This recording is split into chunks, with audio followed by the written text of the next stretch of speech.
मेरे पाकिस्तानियों, कल का मैंने एक प्रोग्राम किया था जिसमें मेजर इफ्तिखार बाबर साहब ने एक बयान दिया टेलीविज़न में, जिसमें उन्होंने कहा कि जनाब ये साजिश नहीं हुई थी, और मैंने बताया कि ये साजिश हुई थी, रिजीम चेंज किया गया। मगर उसके बाद फिर मैंने कॉन्सिक्वेंस नहीं बताए। ज़ाहिर अगर कोई काम करता है, कोई क्राइम कमिट करता है, तो उसके पीछे होता है कि जनाब मैंने ये एंड्स हासिल करने हैं। कोई चोर किसी के घर घुसता है तो उसका मकसद किसी घर घुसना नहीं होता। घर घुस के क्राइम तो कमिट हो चुका होता है, घर घुस के फिर उसने माल चुराना होता है या डकैत ने माल उठाना होता है। तो इसी तरह साजिश तो हुई, रिजीम भी चेंज हुआ, और उसके बाद क्या हुआ? उसके बाद पाकिस्तानियों का माल लूटना शुरू हुआ है।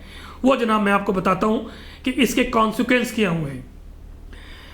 इमरान खान साहब कि 3.5 साल में आप देखिए कि डिस्पाइट कोविड इमरान खान साहब ने एक पैसा अपने घर लेकर नहीं गए। इमरान खान ने दिन रात मेहनत करके और स्ट्रेंथ क्या बनाया, उन्होंने इस्लामिक कंट्रीज़ में गए और वहाँ से हेल्प लिया। उन्होंने स्ट्रेंथ क्या बनाया अपने नेबर्स को। That was the main 2 pillars of foreign policy, कि उसमें इस्लामिक कंट्रीज़ को करीब लेकर आए और इस्लामिक कंट्रीज़ के साथ हमसाया ममालिक के साथ अच्छे ताल्लुकात बनाए। सेंट्रल एशियन स्टेट्स गए, रशिया गए, चाइना गए, ईरान गए, मिडल ईस्ट गए, उनको स्ट्रेंथ बनाया। उसके बाद इमरान खान की ये 3.5 साल की जो मेहनत है, उन्होंने कोविड पे कंट्रोल किया। पूरी दुनिया मुतरफ़ है कि उनकी जो पॉलिसी थी कि जनाब लॉकडाउन नहीं करना बल्कि स्मार्ट लॉकडाउन करना है, जिसकी वजह से पाकिस्तान ने बेहतरीन मुकाबला किया। इसके बाद इमरान खान साहब ने जो सस्टेनेबल डेवलपमेंट्स की वो सब के सामने है।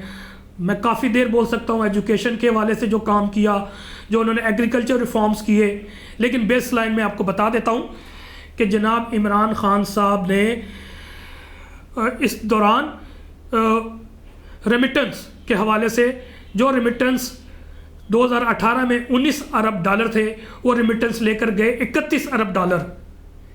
इसके अलावा एक्सपोर्ट 23 अरब डॉलर। 5 साल 2013 से 18 साल का रिकॉर्ड देख लीजिए, एक पैसा भी ऊपर नहीं गया, 23 अरब डॉलर पे स्टेगनेंट रहा। इमरान खान साहब ने डिस्पाइट कोविड 23 अरब डॉलर से अपनी एक्सपोर्ट बढ़ा के 31 अरब डॉलर पे ले गए, और इमरान खान साहब होते तो इस वक्त 32 अरब से ज़्यादा एक्सपोर्ट होती इस साल की। इंडस्ट्रीज़, पावर लूम्स जो बिल्कुल बैठी हुई थी नवाज शरीफ के दौर में, नून लीग के दौर में, इमरान खान ने रिवाइव किया। 50,000 पावर लूम्स चलाई, और इस हद तक कि फैसलाबाद और जहाँ पर टेक्सटाइल था वहाँ पर स्किल्ड पर्सन मिलने नापैद हो गए। इसके अलावा इमरान खान साहब ने एग्रीकल्चर पे काम किया, सस्टेनेबल डेवलपमेंट। 5 फसलें रिकॉर्ड पैदावार थी, जिसमें गन्ना भी है, जिसमें गंदम भी है, जिसमें चावल भी है, जिसमें कपास भी है और मकई भी है। खान साहब की जो परफॉर्मेंस है, अब खान साहब को बोलने की ज़रूरत नहीं। पाकिस्तान ब्यूरो ऑफ स्टैटिस्टिक्स के रिकॉर्ड देख लीजिए, जिनके चेयरमैन थे उनको दबाव डाला गया ये इम्पोर्टेड गवर्नमेंट ने कि जनाब आप इस पर फजिंग करें और ये फिगर्स कम दिखाएं। उन्होंने इनकार किया।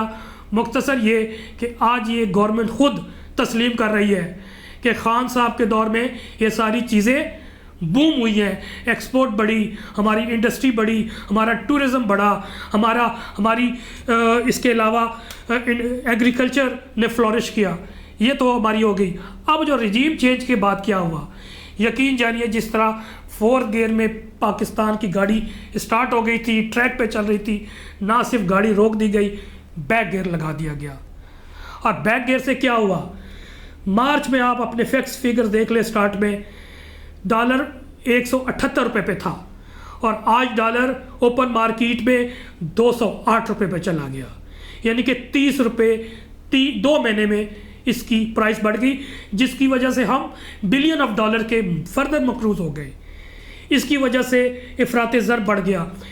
अगर इस पर डिटेल करें तो बहुत सी बातें निकलेंगी कि इफरात ज़र बढ़ने से आवाम गरीब हुई, महंगाई का सैलाब आया और मज़ीद आगे आएगा।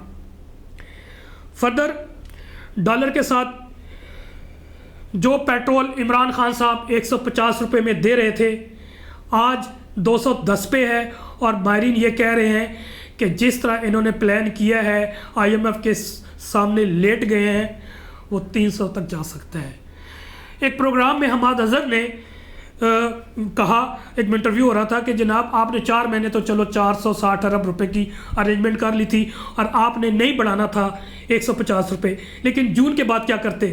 तो हमाद अजहर ने बड़ी आर्टिकुलेटेड बातें की।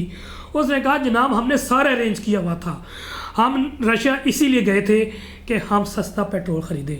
अगर खान साहब की रिजीम होती तो अप्रैल में हम 30% पेट्रोल सस्ता ले रहे होते और हमें कीमत बढ़ाने की ज़रूरत नहीं थी।